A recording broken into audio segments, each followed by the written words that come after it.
The question is, let f of theta is equal to sine theta into sine theta plus sine 3 theta, then f theta is. So let's see how we are going to solve the given problem. तो चलिए शुरू करते हैं।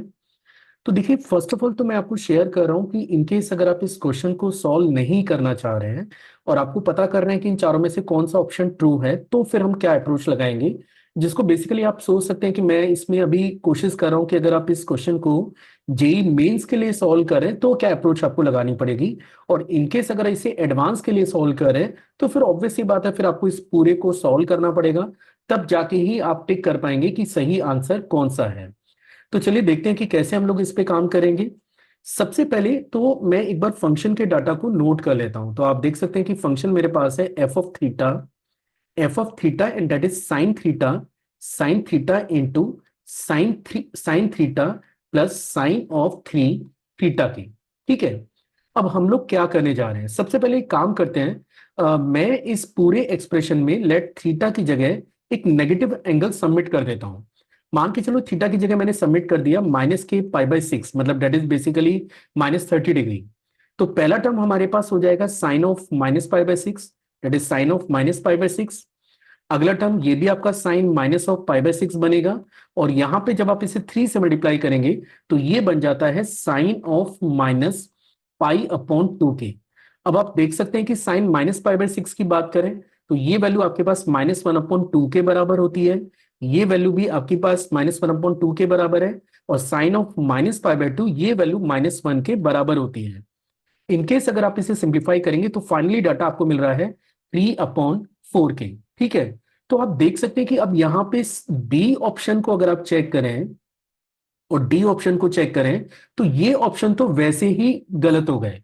आप B और D को टिक नहीं कर सकते हैं, क्योंकि बी में क्या बोला है कि for all theta the F theta is less than equal to 0, मतलब थीटा की हर एक वैल्यू के लिए ये जो एफ थीटा है या तो 0 होगा या 0 से कम होगा। लेकिन आप चेक कर सकते हैं कि यहाँ पे क्वांटिटी तो आपको पॉजिटिव मिल रही है। सिमिलरली अगर आप डी ऑप्शन को चेक करें तो यहाँ पे ये बोल रहा है कि अगर आपको थीटा 0 या 0 से कम सबमिट करेंगे तो ये जो एफ थीटा है वो आपको या तो 0 मिलेगा या लेस देन 0 मिलेगा। तो आप देख सकते हैं कि ये क्वांटिटी आपको पॉजिटिव मिल रही है, मतलब ना तो बी ऑप्शन ट्रू है ना ही डी ऑप्शन ट्रू है। अगेन मैं एक चीज यहाँ पे रिपीट कर देता हूँ, मेरे को ये सॉल्यूशन को एक्सप्लेन करने में टाइम ज्यादा लग रहा है, लेकिन अगर आपका जब कॉन्सेप्ट ठीक हो जाएगा या फिर आपको ये बात समझ में आ जाएगी तो इसमें बहुत ज्यादा टाइम नहीं लगने जा रहा है। आप हार्डली इसे 1 या 2 मिनट में सॉल्व कर लेंगे। चलिए, अभी हमें ये तो समझ में आ गया कि ना तो बी ऑप्शन ट्रू है ना ही डी ऑप्शन ट्रू है। अब बात करते हैं कि ए और सी में से कौन सा ऑप्शन ट्रू होगा। चलिए देख लेते हैं एक बार। अब देखिए, अगर आपने ये वैल्यू सबमिट की है, अगर ये वैल्यू सबमिट की है तो आप ए ऑप्शन को भी सीधा हटा सकते हैं। उसका रीजन ये है कि जब आपने थीटा को नेगेटिव सबमिट किया तो एफ थीटा आपको पॉजिटिव मिल रहा है, लेकिन ए ऑप्शन में क्या बोल रहा है कि आपको एफ थीटा पॉजिटिव केवल तब मिलेगा जब थीटा ग्रेटर इक्वल टू 0 होगा। लेकिन ये आपके सॉल्यूशन को कॉन्ट्राडिक्ट कर रहा है। आप थीटा नेगेटिव सबमिट कर रहे हैं लेकिन फिर भी एफ थीटा आपको पॉजिटिव मिल रहा है, यानी कि ए ऑप्शन भी आपका ट्रू नहीं होगा। So your final answer is D, sorry that is C. तो सी को आप टिक कर सकते हैं। तो ये तो हो गया कि इनकेस अगर आप इसे जेई मेंस के लिए सॉल्व कर रहे हैं तो आप इसे कैसे सॉल्व करेंगे। अब बात करते हैं कि इनकेस अगर आप इसे सॉल्व करके ही आंसर निकालने जा रहे हैं तो इसका तरीका क्या है।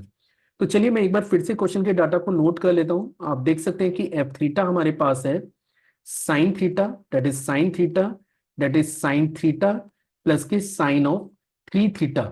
तो सबसे पहले हम लोग क्या करने जा रहे हैं, मैं इसको थोड़ा सा सिंप्लीफाई कर लेता हूं। इसको हम लोग साइन थीटा रहने देते हैं, और ये जो साइन 3 थीटा है इसको मैं लिख सकता हूं 3 sin थीटा माइनस के 4 sin³ थीटा के। मैं एक्सपेक्ट कर रहा हूं कि ये बात आपको समझ में आ रही होगी। अब आप देख सकते हैं कि एक तो साइन थीटा और एक 4 sin थीटा आप यहां से कॉमन ले सकते हैं। जैसे 4 sin थीटा आप कॉमन लेंगे तो अंदर आपको मिलेगा 1 माइनस के sin² थीटा के। Now you can check it, that is 4 sin² theta into cos² theta के। अब इसको हम लोग लिख सकते हैं 4 sin² थीटा cos² थीटा को हम लोग लिख सकते हैं sin 2 थीटा का whole square, while using this result which is sin of 2 theta and that is equal to 2 sin theta into cos of theta के। ठीक है, अब आप देख सकते हैं कि ये जो एफ थीटा है ये आपको मिल रहा है sin² 2 थीटा। अब जैसा कि मैं जानता हूं कि साइन स्क्वायर टू थीटा अगर कोई फंक्शन है तो ये कभी भी नेगेटिव नहीं हो सकता, तो अपन ये क्लेम करेंगे this data is always greater और इक्वल टू जीरो। तो our final answer is F theta is greater equal to zero for all theta belongs to real number.